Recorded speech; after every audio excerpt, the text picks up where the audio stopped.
Bonjour et bienvenue dans cette nouvelle vidéo. Aujourd'hui dans l'hebdo crypto, on va voir un petit peu l'actualité de la semaine comme d'habitude. Et on va faire un point en fin de vidéo sur l'inflation qui en ce moment ça fait beaucoup parler. C'est un point important des marchés financiers. Donc on va revoir ça un petit peu vers la fin. Donc on jette un œil au graphique des cryptos et à la baisse encore violente qu'on a eu cette semaine et aussi principalement aujourd'hui, avec un Ether qui nous fait moins 6%, moins 4 pour le BTC, moins 6 pour le BNB. On a vraiment toutes les cryptos qui sont dans le rouge, hein, même Link qui avait bien performé ces derniers temps et qui est aussi en baisse. Donc on a vraiment tout le marché qui est dans le rouge, hein.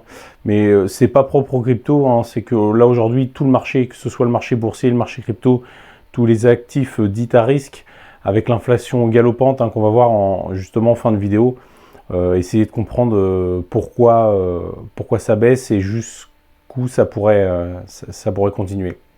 Et donc on commence comme d'habitude avec le crypto fear, hein, l'assentiment de peur et d'euphorie sur le marché. Donc on peut voir là, hein, qu'on est sur un crypto fear à 14, donc on est, vous voyez, entre 10 et 15, hein, depuis pas mal de temps. On peut le voir sur ce graphique, hein, on reste en position basse, hein, donc la peur est toujours sur le marché.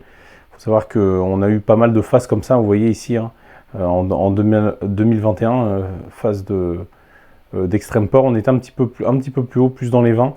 Là on est vraiment dans une zone très très basse. C'est pas étonnant avec la chute qu'on voit, hein. On voit les cryptos, hein, qui sont par rapport à novembre 2021 au plus haut, on est déjà sur des performances de moins 80 à moins 90%, voire plus pour certaines, même dans des projets très solides, hein. Donc le marché a peur. C'est souvent dans les peurs de marché qu'on fait les plus grosses fortunes. Donc voilà, à vous de voir si c'est des périodes dans lesquelles vous achetez ou non, hein. Je ne suis pas conseiller en investissement. Vous faites ce que vous voulez. Moi, je sais que actuellement, c'est des zones que je surveille. Je pense que rentrer sur les altcoins, c'est assez difficile. C'est un petit peu tôt, je pense. Par contre, le Bitcoin, je le vois pas descendre à 15 000 comme certains l'annoncent. Donc on verra.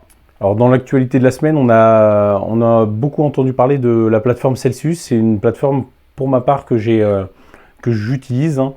Donc en fait Celsius, apparemment il y a des informations qui circuleraient comme quoi Celsius pourrait être proche d'un défaut de paiement. Donc il faut savoir que depuis le crash de l'UST, Celsius a vendu beaucoup à ce moment-là d'UST avec une perte. Et apparemment Celsius ferait des emprunts pour pouvoir payer les personnes qui souhaitent sortir de leur plateforme. Il faut savoir que Celsius, c'est une plateforme où vous déposez divers crypto-monnaies et vous avez des rendements. Et avec l'argent que vous déposez, les cryptos que vous déposez, Celsius les met dans des protocoles de finance décentralisés et diverses. Et en fonction de eux, ce qu'ils génèrent, ils vous en rétribuent une partie. C'est une façon, pour vous, en tant que particulier investisseur, plutôt que d'aller chercher sur chaque protocole, faire des swaps et ainsi de suite, assez complexe quand on ne s'y connaît pas. Là, on dépose juste de l'Ether, de l'USDT, de l'USDC, du DOT, du Bitcoin sur leur plateforme. Et toutes les semaines, vous avez un revenu, un pourcentage reversé. Et eux font des placements sur la finance décentralisée, générant des rendements. Et c'est pour ça qu'ils avaient déjà eu une perte de plusieurs millions avec l'UST, hein, le crash de la stablecoin Luna le mois dernier. Et là, donc, il y a des rumeurs qui disent que voilà, qui serait proche d'un défaut de paiement. Donc moi, par sécurité, je vais être transparent avec vous, j'ai retiré mon argent de la plateforme Celsius pour l'instant. Je guette un peu ce qui va se passer. C'est une plateforme pour moi solide et costaud. Voilà. Je me suis sécurisé pour l'instant. J'y reviendrai peut-être, mais pour l'instant, je vais attendre que l'hiver crypto passe et qu'on ait un peu plus de news à ce sujet. Et dans les news de la semaine, on a aussi un projet que j'apprécie particulièrement, c'est la blockchain Elrond, hein. J'en possède un certain nombre, mais c'est vraiment un projet pour moi sur le long terme. Là, ils ont eu un petit souci, ils se sont fait apparemment pirater le DEX Maya. Donc apparemment, il y aurait eu une attaque qui aurait fait crasher le prix de l'EGLD à 5 $. Donc en sachant que 5 $, c'est uniquement sur le DEX Maya, hein. le CEO Benjamin Minkou a tout de suite stoppé les transactions sur le DEX pour éviter justement un effondrement total de l'EGLD. Donc on n'a pas trop de nouvelles pour l'instant, hein, mais il faut savoir que le GLD est tombé à 5 $ que sur le DEX Maillard et pas sur des plateformes comme Binance, Coinbase ou autres. Hein. C'est uniquement sur le DEX Maillard. Ça aurait pu se propager, hein, mais ça ne s'est pas propagé parce que l'équipe d'Elrond a réagi très très vite pour éviter justement un effondrement total. Donc c'est vraiment à suivre. Hein. Donc vous pouvez lire l'article sur le journal du coin si vous le souhaitez. Hein. Moi, personnellement, ça m'inquiète pas trop. C'est un projet qui est très très costaud. Les équipes et les développeurs sont très costauds derrière. Donc voilà, faut toujours prendre ça avec des pincettes. Mais voilà, les équipes d'Elrond enquêtent et on va voir ce que ça pourra donner dans le futur. Mais moi, je reste extrêmement confiant sur ce token. Et dans l'article de Cryptost, on apprend que le BNB de Binance est visé par une nouvelle enquête de la SEC, comme avait fait la SEC avec Ripple. Il faut savoir qu'il y a toujours une enquête en cours hein, pour savoir si Ripple, si le XRP, le token de la société Ripple, est une securities ou non. Donc là, on a la même chose avec le BNB. Hein. Donc là, ils sont en train d'enquêter. Moi, personnellement, c'est un peu le même principe qu'avec le projet d'avant Elrond. Hein. Le BNB, c'est une des cryptos les plus costauds. Hein. D'ailleurs, c'est pas pour rien qu'elle est 3e au niveau de la market cap. Donc, le BNB, c'est la crypto de l'exchange Binance, qui est le plus gros exchange au monde. Hein. Donc, moi, personnellement, je suis pas très inquiet. Au pire des cas, Binance se sortira avec une amende de quelques dizaines ou quelques centaines de millions. C'est pas grave pour eux, c'est pas beaucoup de leur fortune. Il faut savoir que c'est des plateformes qui génèrent plusieurs milliards annuels. Hein. Donc c'est quelque chose qui va durer encore 1 an ou 2, comme pour le XRP. Ça va se solder certainement avec une amende de quelques centaines de millions. Donc pareil, confiance totale dans ce projet et dans le token BNB. Hein. On a une bonne news côté français avec le centre commercial Beaugrenelle à Paris, qui sera le premier centre commercial français à accepter les paiements en crypto. Donc, comme on peut lire dans l'article, il n'y a pas directement, ce ne sera pas directement un paiement en crypto. Il faudra en fait, avec vos cryptos, acheter une carte cadeau et après dépenser la carte cadeau dans les magasins. Mais c'est déjà une avancée. On peut voir justement, même en marché baissier comme ça, il y a énormément de bonnes nouvelles de l'adoption crypto. On en a tous les jours. Il faut savoir que malgré la baisse des cryptos, l'adoption se fait quand même. Elle se fera en marché haussier, elle se fera en marché baissier, sauf qu'on a tendance à moins la voir et à l'occulter en marché baissier. Mais il faut vraiment décorréler ça du prix, car en marché baissier, les bonnes nouvelles ne sont pas pricées. Hein. Une bonne nouvelle ne va pas faire augmenter le prix même d'une crypto. Hein. Vous pouvez avoir demain une super nouvelle sur Ethereum, sur Elrond, sur VeChain, sur ce que vous voulez. Ça ne va pas faire monter le prix, ou alors de 2-3% aujourd'hui pour les reperdre le lendemain. Quand on est dans un marché baissier, la majorité des tokens et des cryptos baisseront.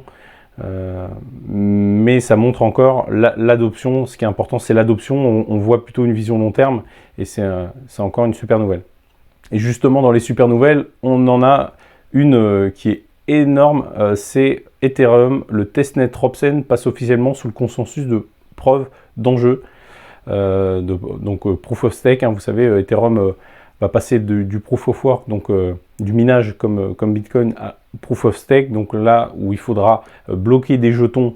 Ce sera plus du minage, hein, donc par carte graphique, comme le Bitcoin, et comme ils sont actuellement, ils passeront sur du staking, Proof of Stake. Donc c'est un consensus où il faut, plutôt que de résoudre des calculs mathématiques avec des gros ordinateurs puissants, il faudra juste posséder de l'Ethereum, les bloquer dans des contrats et pour sécuriser le réseau, et en conséquence vous toucherez des revenus de staking pour participer à la sécurisation de la blockchain. Donc là on voit encore une page qui se tourne, hein, puisque là on s'approche vraiment. C'est prévu, je crois, pour la rentrée, hein. Je crois qu'on est vers mois d'août, septembre, quelque chose comme ça. Moi je pense qu'on quoi qu'il arrive, même si on voit un petit peu large, hein, ce sera dans l'année 2022. Donc on pourrait voir justement un marché baissier qui continuerait avec l'inflation galopante, le marché qui baisse encore jusqu'à l'été. On aura peut-être une stabilisation en fin d'année pour une reprise en début 2023, et ça arriverait justement au moment où le merge d'Ethereum sera enfin fonctionnel, hein. C'est une mise à jour qu'on attend depuis quelques années maintenant. Et donc, c'est une crypto, moi, sur laquelle je suis plus bullish aujourd'hui. C'est la ligne numéro 1 de mon portefeuille, hein. Donc voilà, à suivre. On a aussi un article de Cointribune qui nous montre que 30% des milliardaires investissent dans le secteur. Donc là aussi, c'est quelque chose, hein, moi qui suis dans les cryptos depuis 2017, ça c'est vraiment pour moi une news très très bullish, hein, parce qu'on avait très peu de milliardaires avant. On avait vraiment 2-3% des milliardaires, hein, moi quand j'ai commencé à investir dans les cryptos. Donc là, on peut voir que les personnes qui possèdent énormément d'argent, donc les milliardaires, les plus fortunés de cette planète, commencent à investir. Et il faut savoir que plus il va y en avoir qui vont investir, plus ça va donner le ton aux autres. Parce qu'aujourd'hui, il y a des gens qui n'investissent pas, mais c'est vrai que si demain, les plus grands milliardaires, les Warren Buffett, les autres milliardaires, les gens qui ont des fortunes, c'est un peu ces gens-là, quand ils bougent, quand ils investissent dans quelque chose, c'est un peu parole d'évangile, hein, c'est que ce qu'ils vont faire, les gens vont le suivre. Donc aujourd'hui, si les milliardaires se mettent à investir dans une classe d'actifs, et on peut lire dans cet article que justement à l'inverse, ils commencent à délaisser des actifs comme les marchés boursiers, comme l'immobilier, comme d'autres actifs qui sont tout aussi bien, hein, moins risqués mais moins rentables forcément. Si ces personnes-là se mettent vraiment à bouger, il peut y avoir une adoption qui accélère de façon importante. Et justement, en parlant de l'inflation, donc on peut voir sur ce site, hein, l'inflation en France. Donc là, on est sur du 5,2%, l'inflation du mois de mai. Donc on peut voir cette courbe, hein. Au mois de décembre, hein, on était à zéro, hein, tout simplement zéro. On avait connu une hausse, une baisse, et là vous voyez depuis le début de l'année, on est sur une inflation importante, et on se dirige même vers une hyperinflation. Donc là c'est quand même quelque chose de pas très bon. Là on peut voir qu'on est sur 5,2 en France, hein, c'est pire dans les autres pays, donc on s'en sort quand même, nous pour l'instant en France, pas trop mal, mais c'est une inflation qui va grimper. Donc l'inflation, c'est quoi aujourd'hui? C'est en gros, ça se traduit par l'augmentation des produits, que ce soit des produits énergétiques, l'alimentation, des produits de services, enfin absolument tout, toutes les catégories. Là on peut voir que l'énergie a augmenté de 28%, l'alimentation de 4,2%, les services ont augmenté de 3,2%, donc c'est l'augmentation des prix, et donc une perte de pouvoir d'achat, et donc une dévaluation de votre monnaie, parce qu'aujourd'hui, si vous avez 100 euros dans votre main, bah, aujourd'hui avec une inflation à 5%, bah, vous achetez 5% de choses en moins, c'est-à-dire que c'est comme si un peu on avait 95 euros à la place d'avoir 100 euros. Voilà, si on essaie de le comprendre comme ça, c'est qu'on a toujours 100 euros dans notre main, sauf que nos euros valent moins cher puisqu'on achète moins de choses avec. Donc c'est un peu comme si on nous enlevait 5 euros de notre portefeuille, quoi. Donc c'est quand même plutôt, c'est plutôt dramatique, hein. Après, l'inflation a toujours été là. Donc là, depuis le Covid, on a imprimé énormément d'argent, et c'est ce qui crée aujourd'hui une surinflation, hein. Donc on peut voir aussi, donc là on est en France, mais on peut voir que l'inflation aux États-Unis, vous voyez, sur un an, on était en 2000, enfin presque même sur 2 ans, parce que ça remonte à juin 2020. Vous voyez la courbe, hein, donc elle se stabilisait, puis d'un seul coup elle est partie à la hausse, et là on voit justement les barres rouges, là où on arrive en très forte inflation. Donc on a 8,6% aux États-Unis, hein, vous voyez, 3% de plus qu'en France. Donc aujourd'hui, pourquoi les marchés baissent? Tout simplement parce que l'inflation fait peur au marché, hein, parce qu'une surinflation comme ça, une augmentation forte de l'inflation veut dire perte de pouvoir d'achat pour les gens, les particuliers. Et ce qui se passe, c'est que perte de pouvoir d'achat, ça veut dire que les gens, au bout d'un moment, s'ils ont moins d'argent, ils vont aussi moins dépenser, ils vont faire plus attention à leurs dépenses, ils vont trier leurs dépenses, Voilà, ils vont peut-être plus s'acheter le dernier iPhone à 1500 €. Ils vont peut-être s'acheter un téléphone moins cher. Ils vont peut-être investir. Ils avaient prévu de changer de voiture, ils vont peut-être acheter une voiture moins chère ou alors une voiture d'occasion. Et tout ça, en fait, ça va peser sur le résultat des entreprises, forcément, puisque moins de dépenses, plus de peur chez le particulier. C'est-à-dire que le particulier va se mettre plus à épargner, à contrôler plus ses dépenses. Ça va peser sur le résultat des entreprises. C'est pour ça qu'on peut voir aussi que le marché boursier baisse. Il a en moyenne perdu déjà 20-25%.